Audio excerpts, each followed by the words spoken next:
At my husband's office gala, my place card read, "Pathetic gold digger nobody." His colleagues, especially his smirking female boss, burst into laughter. "Still clinging to him," they sneered.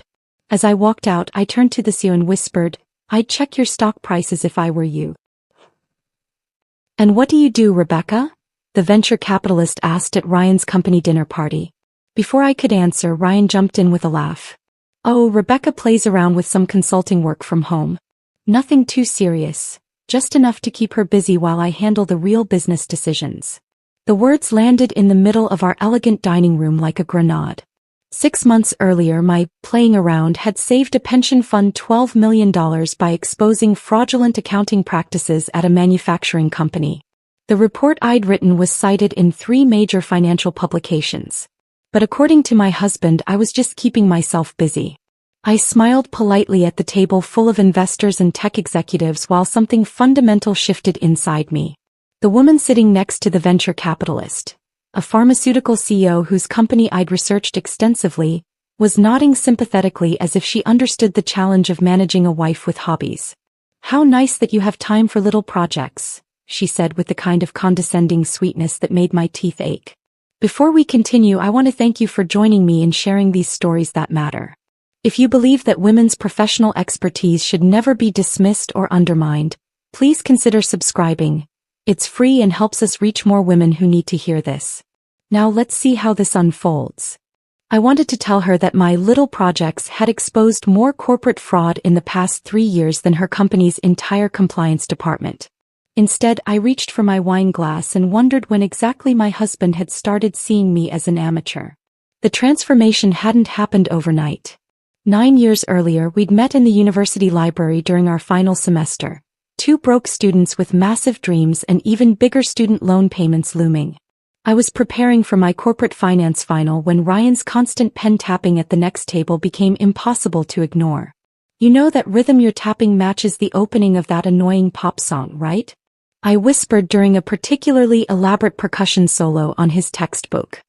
He looked up with this embarrassed grin that made my heart skip. "Sorry, I think better with background music. Even imaginary background music. I'm Ryan. Rebecca. And I think better with complete silence, so we might have a problem. Or a perfect partnership," he said, sliding his chair closer. "You can handle the quiet concentration, I'll provide the creative energy." That conversation lasted until the library closed. We discovered we both survived entirely on ramen noodles, both dreamed of starting our own companies, and both believed that mediocrity was the only real failure.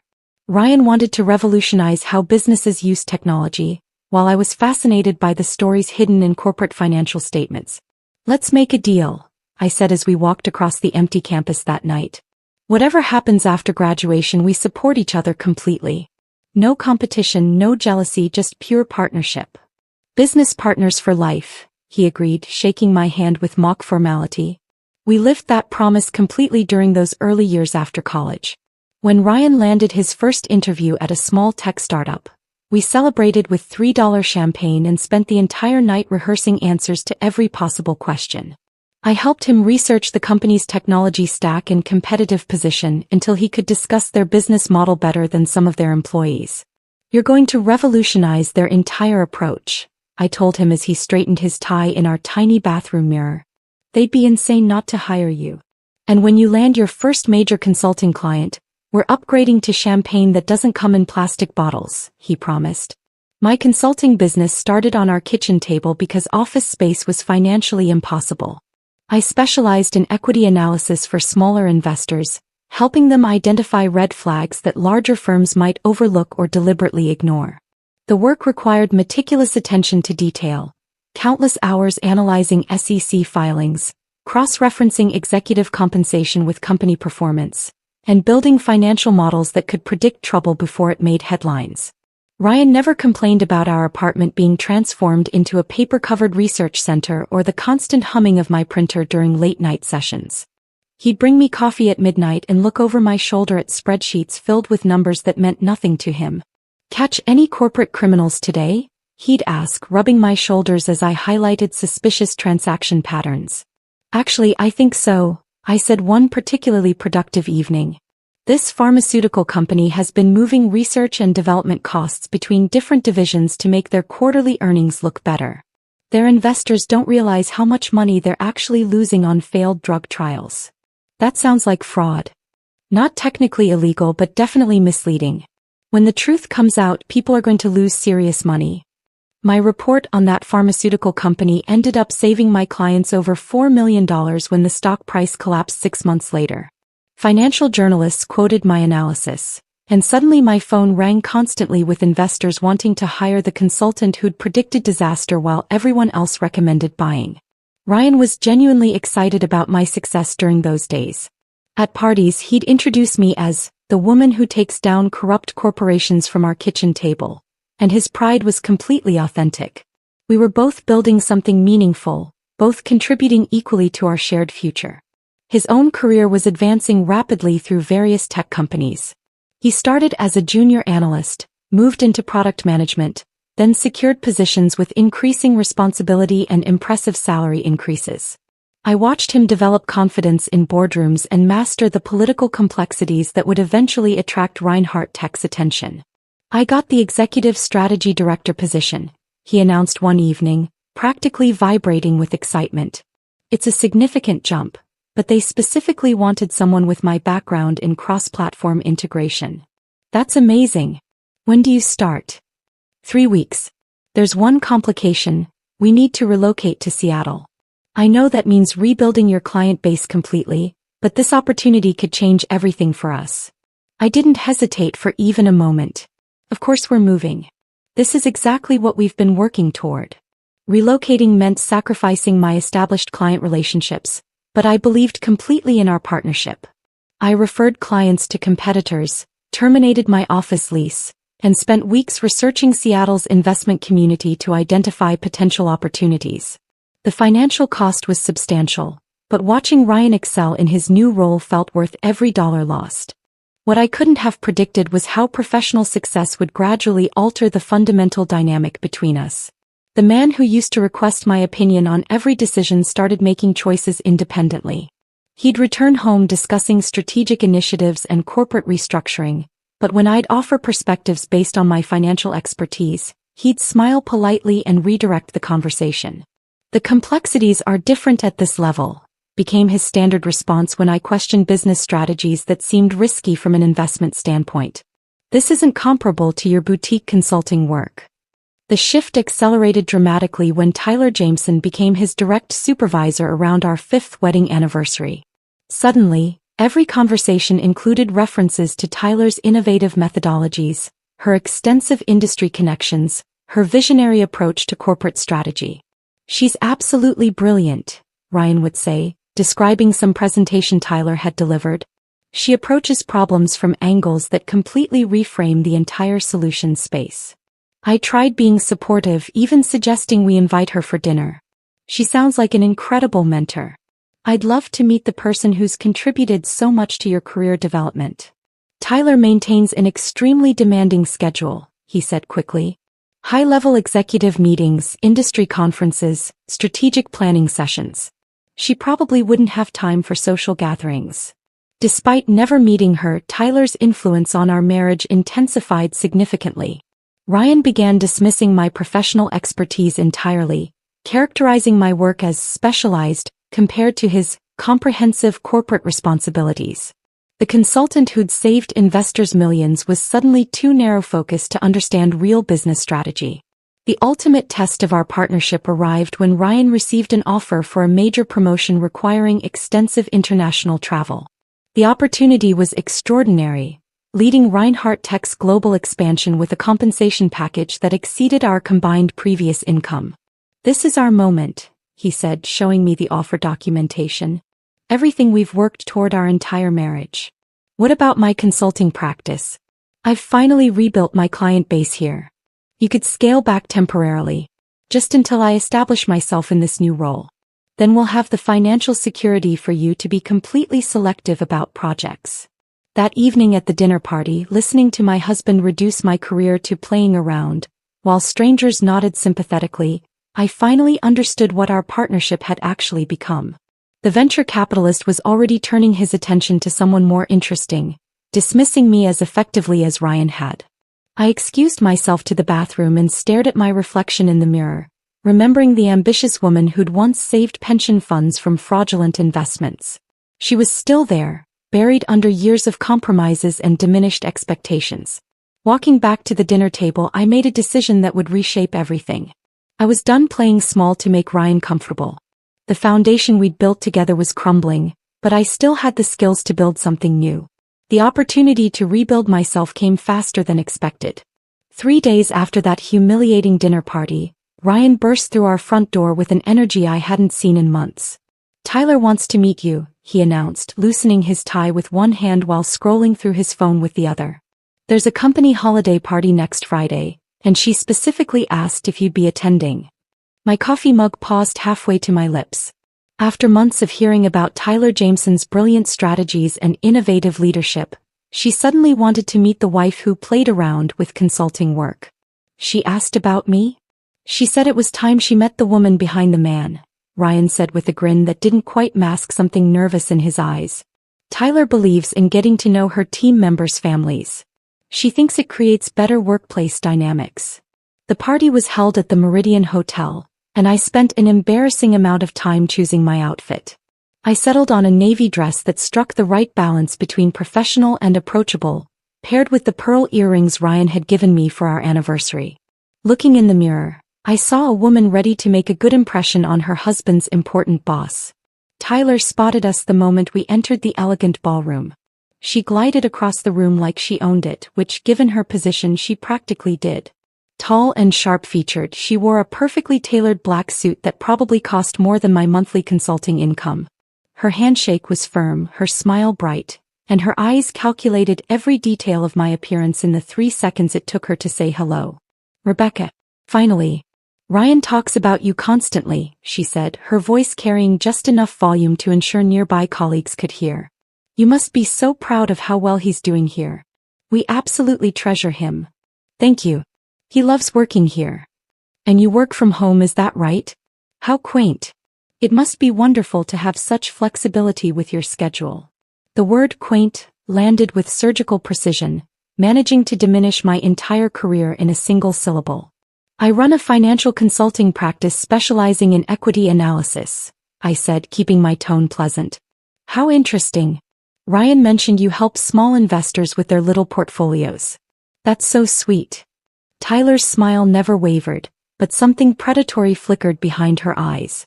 "Ryan is so lucky to have someone who can be so adaptable with her career. Not every woman could be so flexible." The conversation lasted maybe 5 minutes, but I left feeling like I'd been dissected by a professional. Tyler had managed to reduce my business to a hobby, my expertise to helpfulness, and my professional identity to convenience for Ryan's career. All while appearing completely supportive and friendly. "She's impressive," I told Ryan during our drive home, testing his reaction. "Isn't she? Tyler has this way of seeing right to the heart of things. She's been incredible for my career development." 2 weeks later, the first text message arrived. "Happy holidays, Rebecca. Hope you're staying busy with your projects while Ryan handles all the exciting developments here at Reinhardt. So grateful to have such a dedicated team member. Tyler." I stared at the message for a full minute. On the surface, it was perfectly pleasant. Underneath, it positioned my work as mere projects, while emphasizing Ryan's importance to her exciting developments. When I showed Ryan, he barely glanced at it. "That's nice of her to reach out. Tyler's very thoughtful about maintaining relationships with families." The messages continued with clockwork regularity. Valentine's Day brought, "Hope you and Ryan have a lovely celebration. He's been working so hard on our new initiatives. You're so understanding about his dedication to excellence." Easter, "Thinking of you both during this special time. Ryan mentioned how supportive you are of his career growth. So wonderful that he has someone to keep him grounded. You're just so practical." Each message felt like a paper cut, small, precise, and designed to sting just enough to be noticed but not enough to seem intentionally harmful. Tyler had perfected the art of the backhanded compliment, wrapping insults in concern and diminishment in praise. "Am I being oversensitive?" I asked Ryan after the Easter message, which had left me feeling particularly deflated. "Tyler's just being friendly. She includes all the spouses in her communications. You're reading too much into it. But I wasn't reading too much into anything. My years of analyzing corporate behavior had taught me to recognize patterns, and Tyler's pattern was becoming crystal clear. She was systematically repositioning me in Ryan's mind from partner to appendage. The transformation in Ryan's behavior became impossible to ignore. He started coming home with Tyler's opinions on everything from market trends to lifestyle choices. When we discussed upgrading our kitchen, he'd say, "Tyler thinks granite countertops are outdated. She prefers quartz." When I suggested we take a vacation to Italy, he'd respond with, "Tyler says European travel is overrated compared to exploring domestic markets."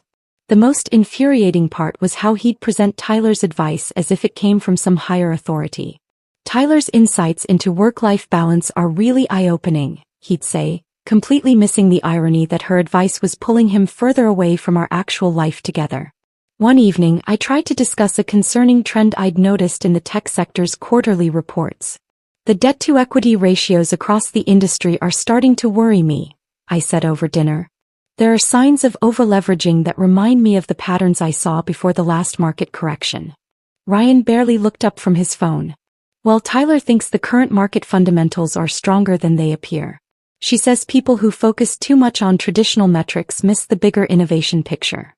"Tyler's not a financial analyst, Ryan. This is actually my area of expertise. Tyler has an MBA from Wharton and 15 years of corporate strategy experience. She understands market dynamics." The dismissal was complete. My decade of successful consulting, my track record of protecting investors from fraud, my specialized expertise in equity analysis, all of it had become irrelevant compared to Tyler's general business knowledge. Tyler's genius extended beyond just influencing Ryan's opinions. She orchestrated my exclusion from his professional world with surgical precision.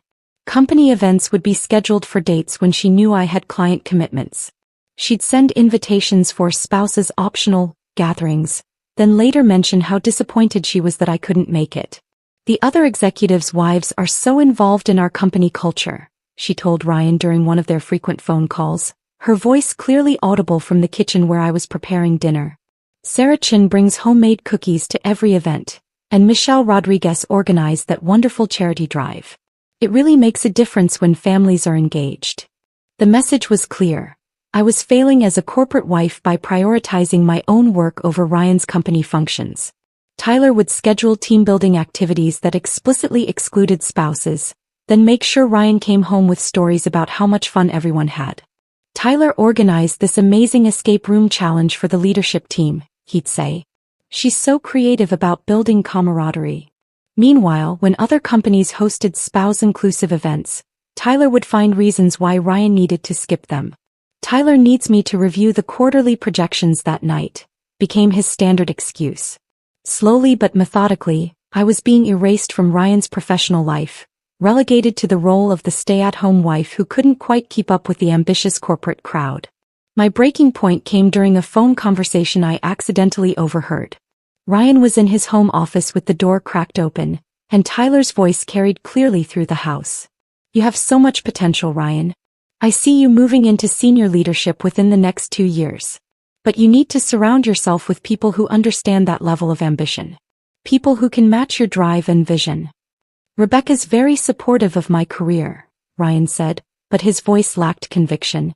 "Of course she is in her own way. But support and true partnership are different things. You need someone who can elevate your thinking, challenge your assumptions, push you toward excellence. Someone who operates at your level." I stood frozen in our hallway, listening to Tyler systematically dismantle my marriage while positioning herself as the solution to Ryan's professional and personal needs. That night, I started keeping detailed notes of every interaction, every comment, every subtle manipulation. As someone trained in pattern recognition, I finally understood exactly what Tyler was doing. She wasn't just undermining my relationship with Ryan. She was conducting a hostile takeover of my marriage, using the same strategic thinking she'd applied to a corporate acquisition. The most painful part was watching Ryan fall for it completely, interpreting her calculated manipulation as mentorship and professional development. The man who'd once valued my analytical mind couldn't see the analysis that mattered most. Tyler Jameson was systematically destroying us. The notebook filled with Tyler's manipulations was hidden in my desk drawer when Ryan exploded through our front door on that Tuesday evening in March, practically bouncing off the walls with an energy I hadn't seen since his college days.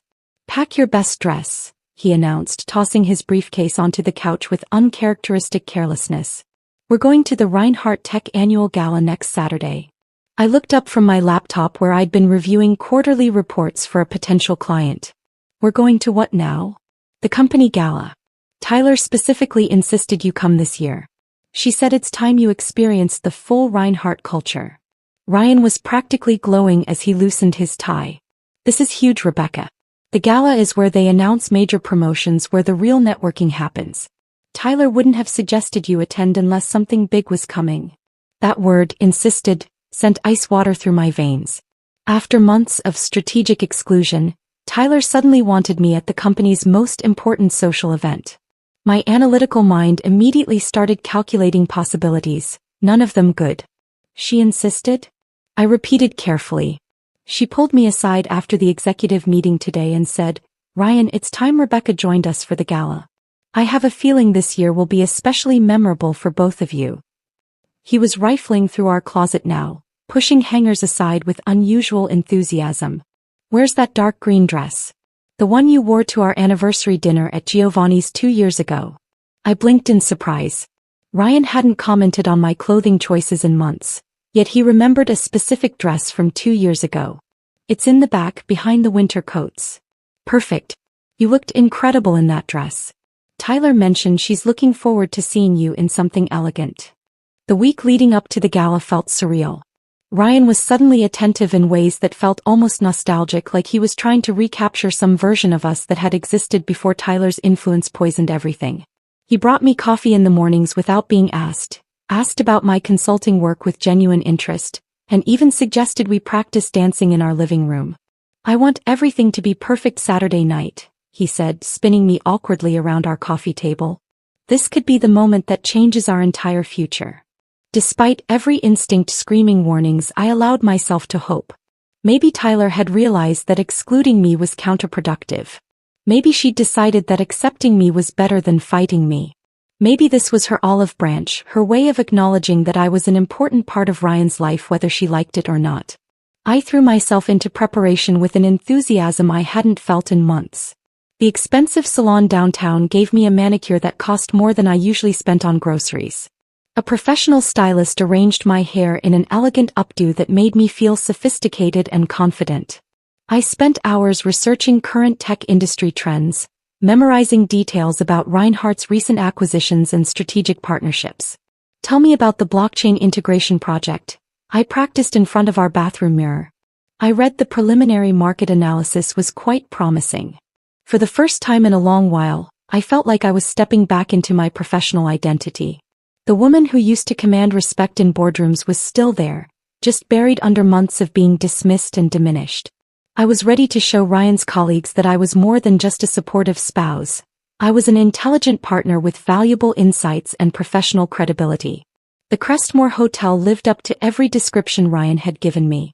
Crystal chandeliers cast golden light across marble floors, and servers in crisp uniforms carried champagne flutes through crowds of elegantly dressed executives and their spouses.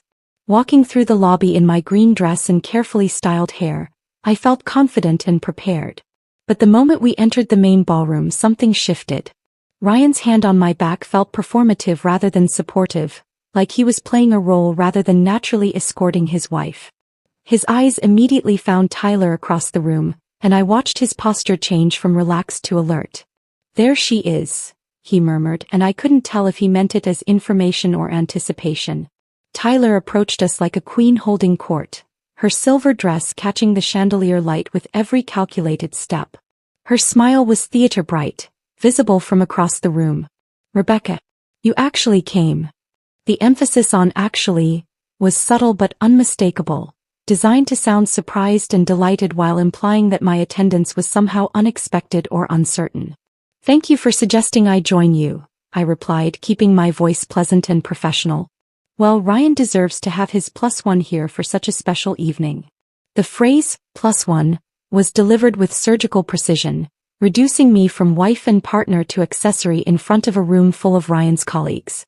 I felt Ryan's hand tighten slightly on my back, but he said nothing to correct Tyler's characterization. "Let me show you to your table," Tyler continued, her voice carrying enough volume to ensure nearby executives could hear every word.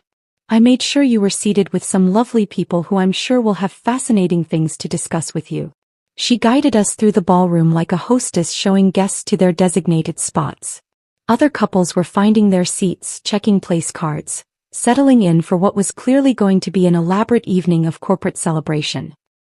"Here we are," Tyler announced, gesturing toward an elegantly set round table near the center of the room. "Ryan, you're right here next to me at the head table, of course." My stomach dropped. "We're not sitting together?" "Oh, didn't Ryan explain? Executives sit at the leadership table. Spouses have their own seating arrangements." Tyler's tone was apologetic but firm, as if this was standard protocol rather than another strategic separation.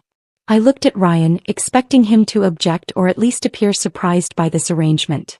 Instead, he was already moving toward the head table, his attention focused on Tyler's explanation of the evening's agenda. "Your place card should be right around here somewhere," Tyler said, scanning the elegant table settings with theatrical concern. I began checking the small, cream-colored cards at each place setting, reading names of people I didn't recognize. Jennifer Walsh, Marketing Coordinator. David Kim, Regional Sales Manager. Sarah Chin, Executive Assistant. And then I found mine. The card was identical to all the others. Cream cardstock with elegant calligraphy in deep blue ink. But instead of my name it read, "Pathetic Gold Digger Nobody." The words hit me with the force of a physical blow. I stared at the card, reading it again to make sure I wasn't hallucinating. The professional presentation somehow made it worse. This wasn't a spontaneous insult scrawled in anger. This was a carefully planned humiliation, designed and executed with the same attention to detail as the rest of the evening's arrangements. The laughter started as a ripple and built to a wave. The other people at the table had seen the card, and their reaction ranged from shocked gasps to poorly concealed amusement. I heard someone whisper, "Oh my goodness, did you see what her place card says?" "Still clinging to him after all this time?" a woman's voice said behind me, followed by more laughter. The sound grew louder as more people noticed the commotion and came over to see what was causing such a stir. Within moments, half the ballroom was either staring at me or actively laughing at the elegant calligraphy that had reduced me to a punchline. I turned to Ryan, expecting anger, outrage, or at minimum some sign that he was as shocked by this cruelty as I was. Instead, I found him staring at his water glass like it contained the mysteries of the universe, his face carefully neutral, his shoulders tense with what I realized wasn't surprise but discomfort at being caught in the middle of something he'd known was coming. "Ryan," I said quietly, giving him one last chance to defend me, to show some sign that the man I'd married was still somewhere inside the stranger wearing his face. He couldn't meet my eyes. His silence stretched across the laughter and whispered comments, speaking louder than any words could have. In that moment, I understood with crystalline clarity that this wasn't just Tyler's masterpiece of public destruction. Ryan was a willing participant in my humiliation. The silence wasn't shock. It was complicity. The man I'd supported through every career challenge, the partner I'd sacrificed my professional ambitions for, the husband I'd loved and trusted for 9 years, couldn't find the courage to defend me against the cruelest public humiliation I'd ever experienced. I looked around the ballroom at the faces surrounding me, some laughing, some uncomfortable, all witnessing my complete and utter destruction. The weeks of preparation, the hope I'd allowed myself to feel, the confidence I'd carefully rebuilt, all of it crumbled into dust. But as I stood there holding that place card, something else crystallized inside me. The woman they were laughing at, the pathetic gold digger nobody, had skills they couldn't imagine. And Tyler Jameson had just made the biggest mistake of her carefully calculated career. I walked toward the exit with my head held high, and as I passed the CEO who was chuckling at Tyler's brilliant joke, I leaned close to her ear. "I'd check your stock prices if I were you," I whispered. The taxi driver kept glancing at me in the rearview mirror during the silent ride home from the Crestmore, probably wondering why a woman in an expensive dress was sitting in his backseat with tears streaming down her face. I didn't speak until we pulled into my driveway, and even then I could only manage a whispered thank you as I handed him cash. Ryan's car wasn't in the driveway. He was probably still at the gala, probably celebrating with Tyler and the colleagues who'd found my humiliation so entertaining. The house felt different when I walked through the front door, smaller somehow, like it belonged to someone else's life. I spent Sunday in bed, staring at the ceiling and replaying every moment of Saturday night. The laughter. Ryan's silence. The CEO's smirk when I whispered my threat about stock prices. By Sunday evening, something had crystallized inside me. The woman they'd humiliated wasn't pathetic or nobody. She was dangerous, and they had no idea what they'd unleashed. Monday morning, I sat in my home office staring at my laptop like it was a time machine capable of transporting me back to the person I used to be. The screen was black, reflecting my face back at me, but I could see beyond that reflection to the woman who'd once saved pension funds from fraudulent investments. My fingers moved across the keyboard with muscle memory I didn't realize I'd retained. Password after password came back to me as I accessed databases I'd maintained but barely touched in months. Bloomberg Terminal. C. Edgar. Corporate filings databases. Industry analysis platforms. The subscriptions I'd kept active, just in case, suddenly felt like the smartest money I'd ever spent. The first thing I opened was Reinhardt Tech's most recent 10K filing. As I scrolled through pages of corporate legal language and financial tables, something I hadn't felt in years began burning in my chest. Professional hunger. The thrill of the hunt. The satisfaction of seeing patterns that others missed. "Let's see what you've been hiding," I whispered to my screen. Within an hour, I found the first irregularity. Executive stock option grants that were dated suspiciously close to major announcements that would boost share prices. The timing wasn't technically illegal, but it showed a pattern of executives positioning themselves to profit from information before it became public. I pulled up Tyler's employment records through public filings. Her signature appeared on documents approving these option grants. She'd been at Reinhardt for 18 months, and in that time the questionable practices had accelerated dramatically. My coffee grew cold as I dug deeper into quarterly earnings reports. Revenue recognition that pushed the boundaries of accounting standards. Expenses that were curiously shifted between reporting periods. Research and development costs that seemed to disappear and reappear in different categories without adequate explanation. Sloppy, I muttered, highlighting another discrepancy. Overconfident and sloppy. By Tuesday afternoon, I had enough material to fill a regulatory complaint. But a complaint would take months to investigate, and I wanted faster results. I needed a different approach. The anonymous investor forum post took me 3 hours to craft. I chose username EquityWatchdog47 and wrote an analysis that would be impossible for serious investors to ignore. Red flags at Reinhardt Tech. A deep dive into concerning financial patterns. I included charts showing the correlation between executive stock transactions and company announcements. Graphs illustrating the unusual timing of revenue recognition. Tables comparing Reinhardt's accounting practices to industry standards. Everything was documented with precise citations to public filings and regulatory guidelines. The post went live Wednesday morning at 6 a.m., time to catch investors before market open. By noon, it had been shared across 3 major investment forums and cited in 2 financial blogs. Wednesday evening brought the first surprise. An email to a secure account I'd created for the anonymous posts. "Whoever you are, thank you. I've been suspicious of Reinhardt's numbers for months but didn't have the expertise to document it properly. Your analysis is spot on. There's more where that came from if you're interested." A concerned insider. The attached documents made my pulse quicken. Internal emails discussing ways to optimize quarterly reporting. Meeting notes about delaying certain expense recognitions. Most damaging of all, a thread where Tyler explicitly discussed timing announcements to maximize the impact on stock price around executive option grants. "We can shift the development costs to next quarter and announce the beta release this Friday," one email read. "That should give the stock a nice bump right before the option grants vest." Tyler's response was even more damning. "Perfect.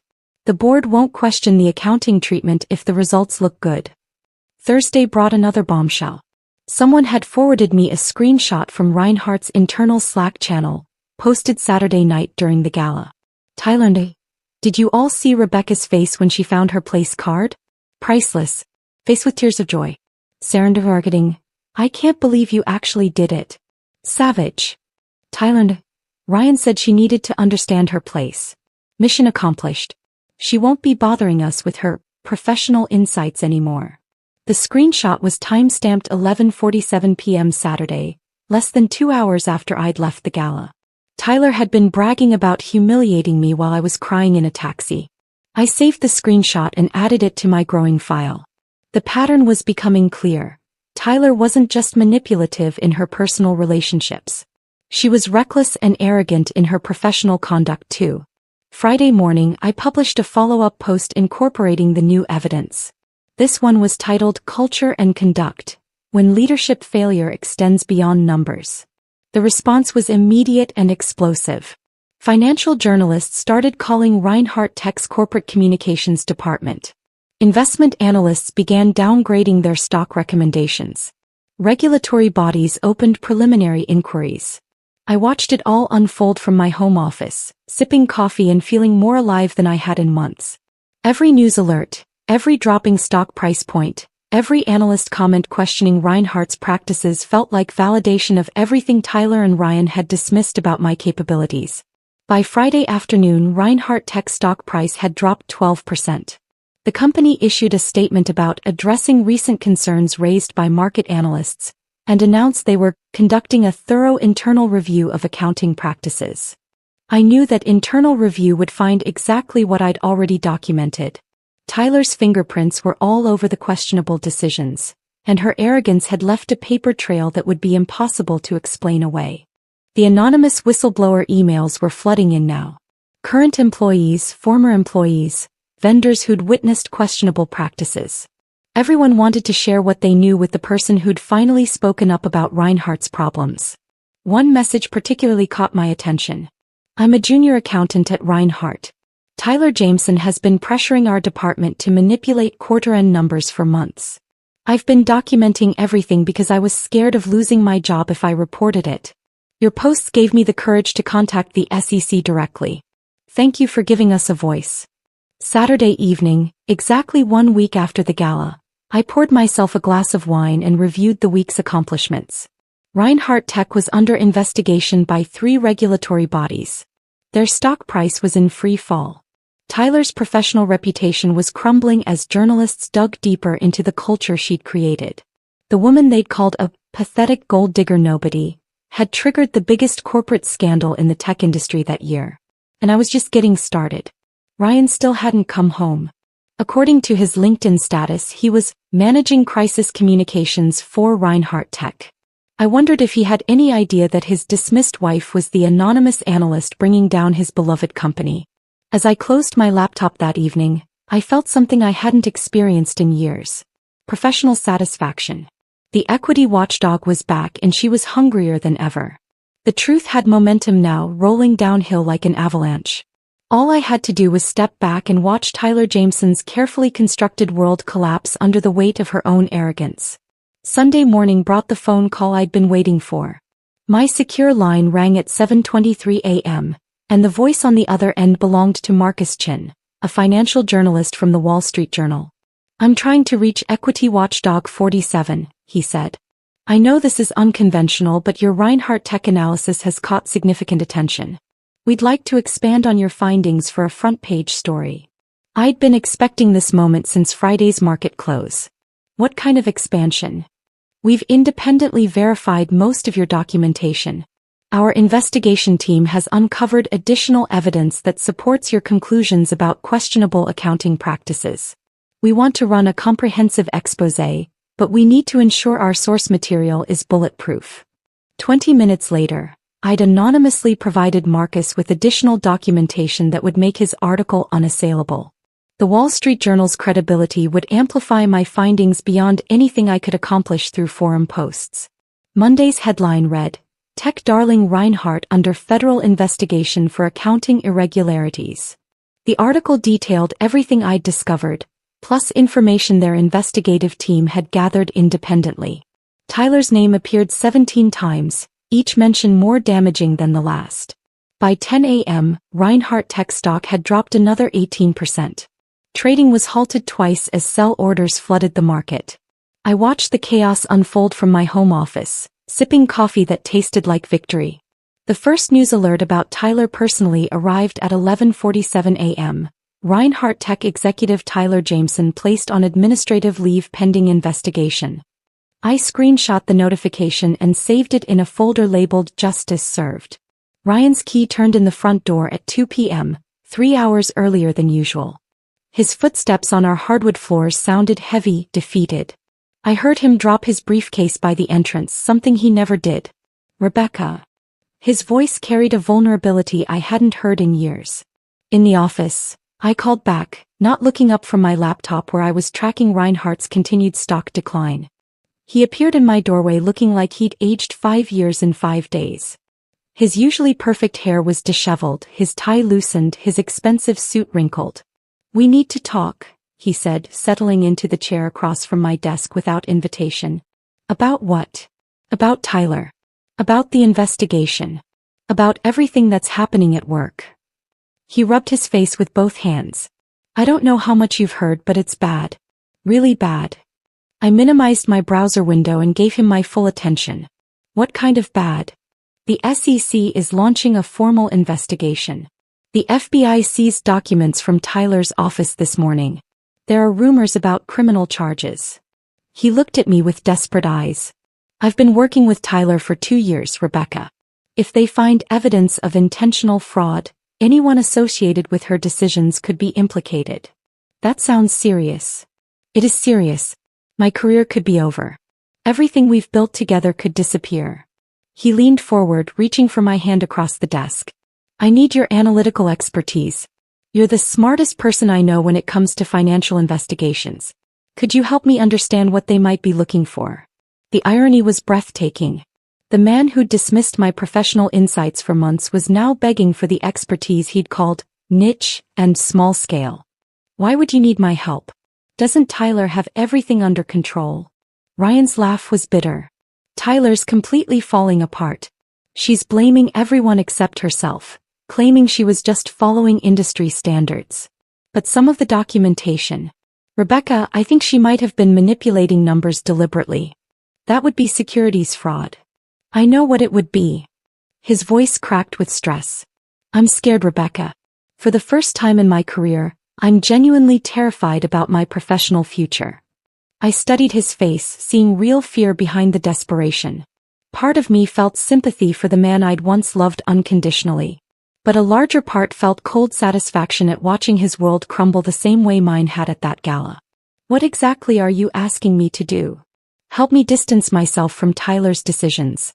Review the documents I was involved with and help me understand which ones might look problematic to investigators." He paused, swallowing hard. "I know I haven't been the best husband lately. I know I haven't appreciated your professional skills the way I should have. But we're a team, right? Partners for life."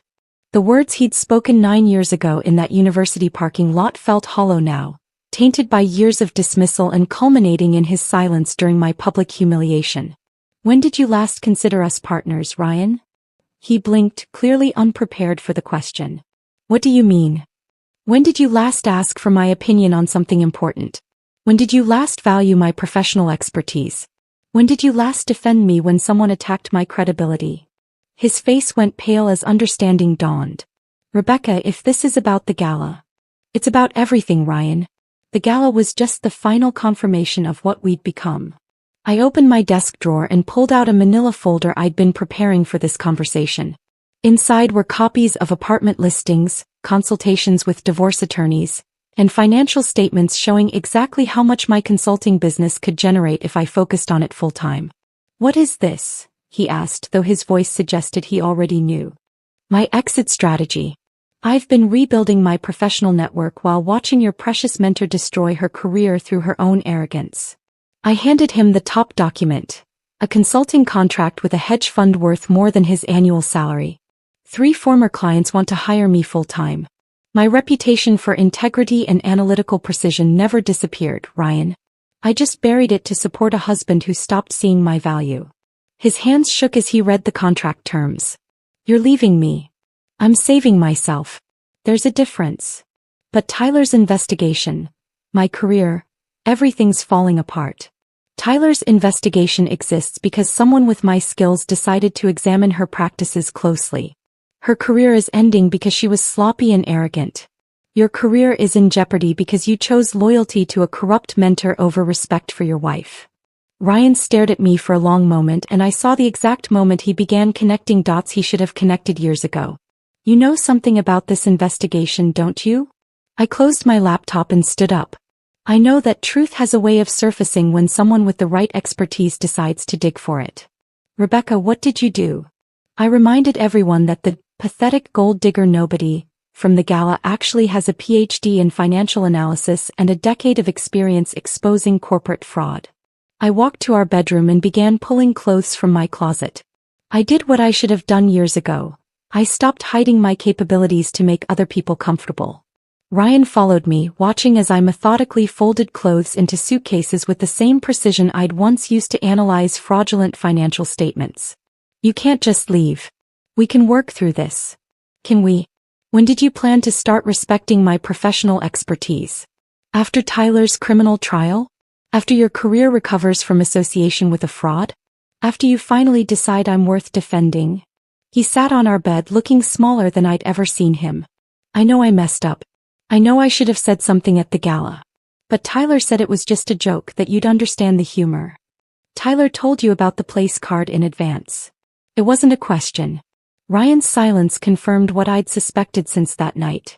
She showed you the card before the event, didn't she? You knew I was walking into that humiliation and you said nothing. She said it would be funny. She said you'd laugh about it later. I stopped packing and looked at him directly. Did you really believe that? Or did you just not care enough to stop it? He couldn't meet my eyes, which was answer enough. I zipped my suitcase and headed for the door. On our kitchen counter, I left a note with words I'd been composing for weeks. Ryan, it's not the insult that broke us. It's the silence that followed. The woman you dismissed is the same woman who just brought down your mentor's empire. Maybe next time you'll remember that underestimating people has consequences. Rebecca. Walking out of that house felt like stepping into sunlight after years in shadow. My phone buzzed with another news alert. Former Reinhardt executive Tyler Jameson under criminal investigation for securities fraud. The equity watchdog was fully awake now, and she was just getting started. The apartment I found was everything our house had never been. Bright, clean, and entirely mine. Floor-to-ceiling windows in the living room overlooked the city skyline, and morning sunlight streamed across hardwood floors that bore no memory of arguments or silent dinners. The kitchen was small but efficient, perfect for someone who planned to spend most of her time building a career rather than hosting dinner parties for people who didn't respect her. Moving in took exactly one afternoon. 9 years of marriage and everything I truly wanted fit into my car in 6 boxes. I hung my diplomas on the wall of my new home office. The PhD in financial analysis from Northwestern, the Certified Fraud Examiner certificate, the awards from industry organizations that had recognized my work before I'd buried it to support Ryan's ambitions. Welcome to your new life, Rebecca, I said to my reflection in the bathroom mirror that first night. The woman staring back at me looked different already. Shoulders straighter, eyes clearer, mouth set in determined lines rather than the apologetic softness I'd worn for years. Tuesday morning brought the phone call that would reshape everything. Patricia Morrison from Whitfield Capital had been trying to reach me for 3 days. Rebecca, I've been following your work for years, especially your recent analysis of tech sector irregularities, she said without preamble. We need someone with your expertise as our new research director. The compensation package starts at $200,000, plus bonuses tied to fund performance. I nearly dropped my coffee mug. You want to hire me full-time? We want to build an entire research division around your analytical approach. Your reputation for uncovering problems before they hit headlines is exactly what our investors need in this market. 3 weeks later, I walked into Whitfield Capital's glass-walled offices wearing a navy suit that fit perfectly and confidence I'd forgotten I possessed. My business cards read Rebecca Chin, Director of Equity Research, and seeing my name in elegant lettering felt like reclaiming a piece of myself I'd lost years ago. My first assignment was evaluating a biotech company as a potential acquisition target. Within hours of diving into their financial statements, I found patterns that reminded me of my early consulting days.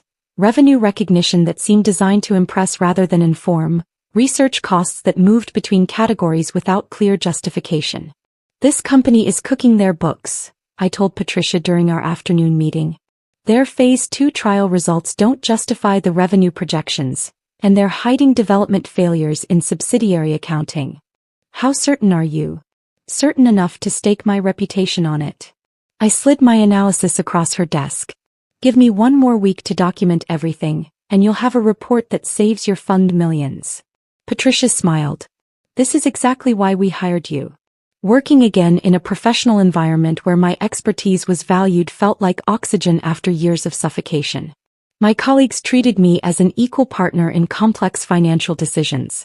During strategy meetings, people leaned forward when I spoke rather than politely waiting for me to finish.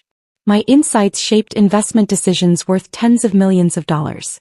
Rebecca's analysis just saved us from a catastrophic pharmaceutical investment, Patricia announced during our monthly partners meeting. Her due diligence uncovered accounting irregularities that would have cost the fund approximately $40 million. The applause felt genuine, earned, real. For the first time in years, I was being recognized for the work I actually did rather than dismissed as someone who played around with numbers. The Google alert about Tyler arrived on a Thursday morning while I was reviewing quarterly reports. Former tech executive Tyler Jameson indicted on federal securities fraud charges. The accompanying photograph showed a woman I barely recognized. Gone were the designer suits and commanding presence that had once intimidated me. Tyler stood outside the federal courthouse wearing flat shoes and a cheap blazer, her shoulders hunched in defeat. The woman who had built her career on projecting invincibility looked small and ordinary. The charges were serious: falsifying investor disclosures, manipulating earnings reports, and conspiracy to commit securities fraud. Each count carried potential prison time and guaranteed professional destruction. I read the article twice, feeling something I hadn't expected, not triumph but quiet satisfaction. Justice had been served not through revenge but through simple exposure of truth. Tyler's arrogance and sloppy practices had created the evidence that brought her down. I'd simply illuminated what was already there. The comment section was brutal but predictable. "Isn't this the executive who humiliated that woman at the company gala?" one reader wrote. "Karma has an interesting sense of timing." Another comment made me pause. I worked at Reinhardt during the Tyler era. She created a toxic culture where bullying was disguised as high-performance standards. Glad someone finally held her accountable. Tyler had built her entire professional identity on manipulation and cruelty, and now that foundation was crumbling completely. The same strategic thinking she'd used to undermine my marriage had made her overconfident in her financial misconduct. 6 months after leaving Ryan, I realized the transformation was complete. The woman who had once been dismissed as a pathetic gold digger nobody was now leading investment decisions for one of the city's most respected funds. My analysis influenced portfolio strategies worth hundreds of millions of dollars. Industry publications quoted my research and other financial firms tried to recruit me monthly. But the professional success was only part of the story. For the first time in years, I was making decisions based entirely on my own preferences and priorities. My apartment reflected my taste rather than compromises with someone else's vision. My schedule revolved around work I found challenging rather than supporting someone else's ambitions. Friday evenings, I'd sit on my balcony with a glass of wine, watching the city lights twinkle below and marveling at how quiet life could be without constant tension and dismissal. No more analyzing every conversation for hidden criticisms. No more wondering if my professional insights would be valued or dismissed. No more walking on eggshells around someone else's fragile ego. The divorce papers arrived on a Tuesday, requiring only my signature to make official what had been emotionally finished months ago. Ryan had included a handwritten note that I read once before filing it away. "Rebecca, I know I can never undo the damage I caused. You were always the stronger partner in our marriage. I just wasn't smart enough to see it until it was too late. I hope you find the respect and recognition you deserve. Ryan." The apology felt hollow after years of dismissal, but I appreciated the acknowledgement. Ryan was facing his own consequences: unemployment, professional disgrace by association with Tyler, and the loss of a wife whose expertise could have saved his career if he'd bothered to value it. As I signed the divorce papers, I thought about the couple we'd once been, Two ambitious students with dollar store champagne and unlimited dreams. That partnership had been real, but it had also been fragile. When success and outside influence tested our foundation, we discovered it wasn't strong enough to survive. But from the ashes of that failed marriage, something better had emerged. Not revenge or vindication, but resurrection.